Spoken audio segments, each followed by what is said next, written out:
أعوذ بالله من الشيطان الرجيم بسم الله الرحمن الرحيم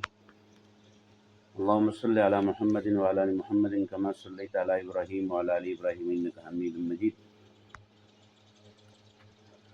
اللهم بارك على محمد وعلى آل محمد كما باركت على إبراهيم وعلى آل إبراهيم إنك حميد مجيد أعوذ بالله من الشيطان الرجيم بسم الله الرحمن الرحيم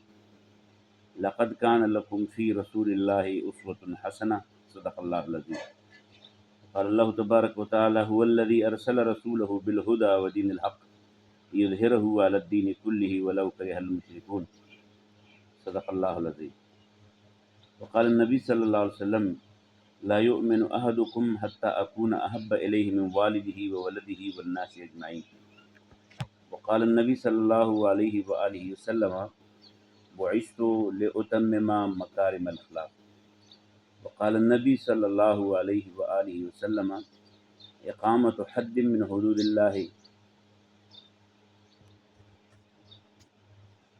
خير من مطر 40 لیله او کما قال علیہ السلام. محترم کتونکو اوریدونکو دی وخت کې نن د 1 اگست سحر دی او دا د 15 14 د سفر د میاشتې ده او ورپسې بیا د ربیع الاول میاشت ده. عام طور زموږ په دې معاشرې کې یو ترتیب چلیدلی دی. هغه ترتیب دا دی چې مسلمانان د رسول الله صلی الله علیه وسلم د ژوند متعلق چې دی نو عجیبه غوندې پروګرامونه کوي او مختلف قسمه کتابونه لیکي، محفلونه سجاوي او ټول د خیر ذریعہ ګرځېږي. که څوک لیکل کوي، که څوک تقرونه کوي، که څوک جلسې کوي، اجتماعات کوي. خو دومره ده چې څه مسلمانان داسې دي چې هغه د محفلونه صرف د ثواب ذریعہ ګڼي، دیګونه پکې پاخه کړي، اوبه پکې شربتونه پکې ورکړي، بس وایي موږ ثواب وګټو. څه مسلمانان داسې دي چې هغه د رسول الله صلی الله علیه وسلم د ژوند په داسې انداز باندې په خپلو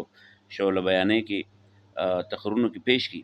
چې د هغې په وجه باندې د رسول الله صلی الله علیه وسلم داسې خلکو ته پیش کړي لکه چې دا انسان نه وي، دا چېرته د ملایکو د علم نه داسې راغلی دی، مفوق الفطر انسان یې پیش کړي. او څه خلک داسې چې هغوی د رسول الله صلی الله علیه وسلم دا ژوند داسې د څنګه چې عام خلک لګیایي او د خپل لوی خلکو تعریفونه کوي، نو د لوی خلکو د تعریفونو په بنیاد باندې بیان کوي. لکه زموږ په دې علاقو کې چې اوس شروع شوي ده، دا فلاني قوم دی، دا فلانی قوم دی، دا فلانی قوم دی، تنظیم پلانکې قوم، تنظیم پلانکې قوم، تنظیم او د خپل هغه عاظم او دا زموږ مشر نیکه چې و نو هغه داسې تورزن و، بل داسې تورزن و، بل داسې تورزن و. نو دغه شانې مسلمانان کله کله د رسول الله صلی الله علیه وسلم په نوم باندې چې کوم محفلونه یا کوم لیکل کوي، نو په هغې کې د رسول الله صلی الله علیه وسلم د یو عظیم شخصیت په نوم باندې صرف عظیم شخصیت یې پیش کړي. عظیم پرستی ورته وایي په دې دور کې خلک ورته عظیم پرست وایي، د خپل اکابرینو عزت ثابتول او لویوالی ثابتول. بنیادی طور زمونږ محترم ملګري چې دي، که هغه مشران دي که کشران دي، په هغې کې یو ملګری ماته 2-3 ځلې ماته خصوصا ډاکټر حیا سید صاحب زما په لیکلو باندې به کمنټس کول، نو ماته به یو دغه راکوي چې یاره د دې په ځای باندې که چېرته تاسو لږ داسې د قرآن آیت ویلې، د سیرت موضوع ډسکس کړی، نو د هغې کمنټس د وجې نه ما دا فیصله وکړه چې د اګست میاشت به انشاءالله ټوله میاشت هر سحر د سیرت په موضوع باندې یو کلیپ تاسو ته درځي او هغه به د رسول الله صلی الله علیه وسلم په سیرت باندې لیکلی شوي کتابونه، محمد عربي، سیرت سرور عالم، محسن انسانیت او دغه شانې د هغې سره روح والریحان د دې سیرت کتابونو هغه یو کلیپ به جوړو انشاءالله. په دې غرض باندې چې مونږ خو نه د رسول الله صلی الله علیه وسلم یو مفوق الفطري شخصیت پیش کړو چې ګنې هغه بالکل د انسانانو انسان نه و، بلکې څه بل څه مخلوقو چې دونه زیات جدوجهد اخر اختتام ته رسولی، او نه داسې پیش کړو چې صرف د ثواب په نیت باندې، بلکې په دې غرض باندې چې د رسول الله صلی الله علیه وسلم ژوند موږ ته ښکاره شي او په هغې کې زمونږ دا ژوند چونکې د رسول الله صلی الله علیه وسلم هم یو خاندان و، موږ هم خاندان والی وو، رسول الله صلی الله علیه وسلم په یو معاشره کې اوسېدو، موږ هم په یو معاشره کې اوسېږو. رسول الله صلی الله علیه وسلم هم د جماعت کې ژوند تېر کړی او بیا د جماعت د ژوند نه د کور نه جماعت، د جماعت نه محله، د محلې نه بیا ریاست سربراہ پاتې شوی دی. نو موږ د خپل ځان دپاره په دې کې داسې وګڼو چې یاره زموږ د کور ژوند څنګه تېرېدل پکار دي، د رسول الله صلی الله علیه وسلم نمونه څه ده، د جماعت کې ژوند تېرېدل زموږ څنګه پکار دي، رسول الله صلی الله علیه وسلم د ژوند نمونه څه ده، په کلي ولس کې د اوسېدلو څه طریقه ده د رسول الله صلی الله علیه وسلم چې هغه خپله کړو، او بیا به حیثیت سربراہ اداره یا سربراہ د حکومت چې د رسول الله صلی الله علیه وسلم کوم سیرت چې هغه موږ خپل کړو. په دې سلسلې کې به انشاءالله روزانه په بنیاد باندې یو سیرت په موضوع باندې یو 4-5 منټ بلکې زیاته سے زیاته 10 منټ پورې یو زه به ستاسو سره شریکو. نو زما به درخواست شي ټولو مسلمانانو ملګرو ته، خصوصا زما هغه ملګري چې زما سره په دې پیج کې یا په دې فیسبوک په پاڼه باندې دي، نو چې هغوی زمونږ د دې کلیپ اورېدنه یوازې نه بلکې چې ویې ګڼي چې دا فایدهمنه ده، نو چې بیا د خپل نورو ملګرو سره هم شریک کړي چې دا افاده او استفاده دا چې دی نو د یو تن دوه پورې محدود نه بلکې ډېرو خلکو ته ورسي. ما چې کوم ایتونه لوستلي وو په هغې کې الله تعالی فرمایي چې لقد کان لکم فی رسول الله اسوة حسنه، ستاسو دپاره د رسول الله صلی الله علیه وسلم په ژوند کې بهترین نمونه موجود ده، که هغه انفرادي ژوند دی، که اجتماعي ژوند دی، که د کور ژوند دی، که د جماعت دی، که د ادارو دی، او که هغه د سربراهي ریاست دی. لہذا د ځان دپاره محمد رسول الله صلی الله علیه وسلم یو بهترین نمونه جوړه کړي. دویم آیت مې لوستی و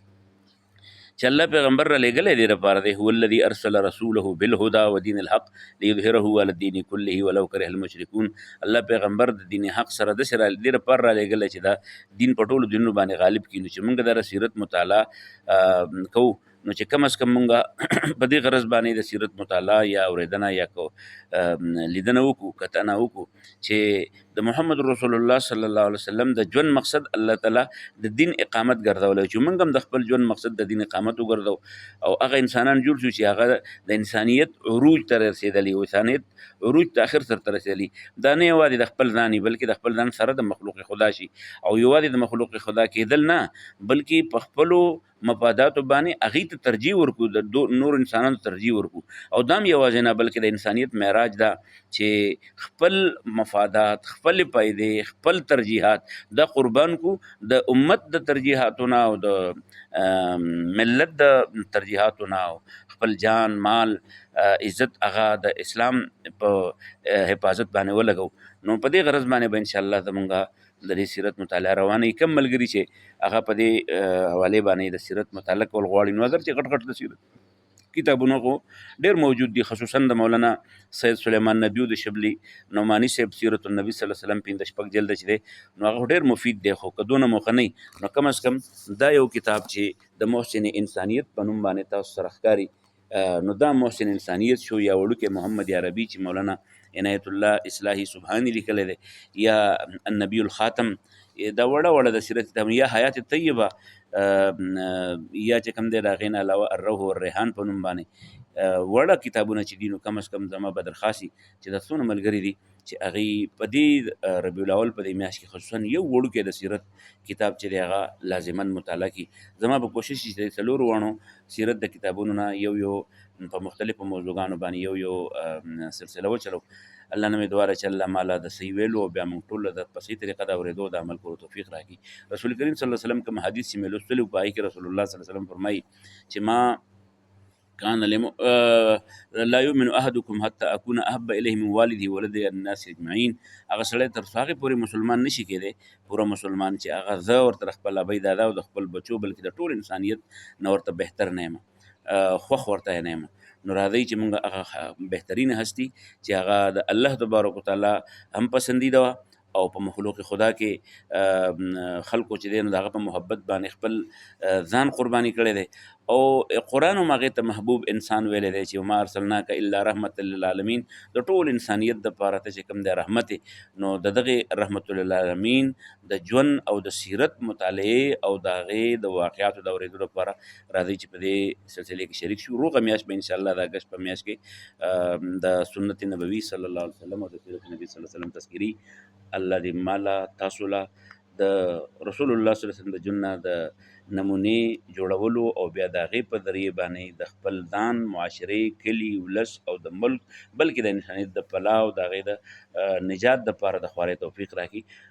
جزاکم الله خیره واخر دعوانا الحمدلله رب